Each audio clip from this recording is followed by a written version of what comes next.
আরেকটা ঘটনা শুনুন, এটাও কম নয়। নাইজেরিয়ান ফ্যানদের সাথে একবার বাগবিতণ্ডায় জড়িয়ে পড়েছিলেন ওসিমেন, তাও আবার অনলাইনে, ভাবা যায়?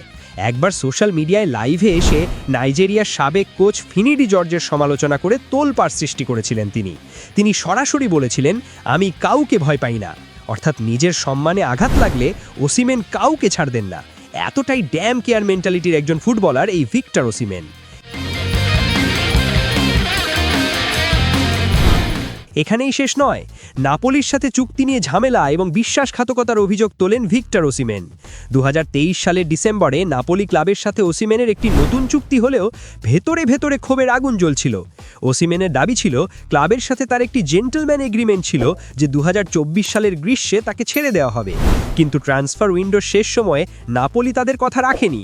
চেলফেই বা সৌদি আরবের ক্লাবে তার যাওয়া যখন ভেস্তে গেল, তখন ওসিমেন এতটাই ক্ষুব্ধ ছিলেন যে তিনি ক্লাবের সাথে সব সম্পর্ক ছিন্ন করার ঘোষণা দেন।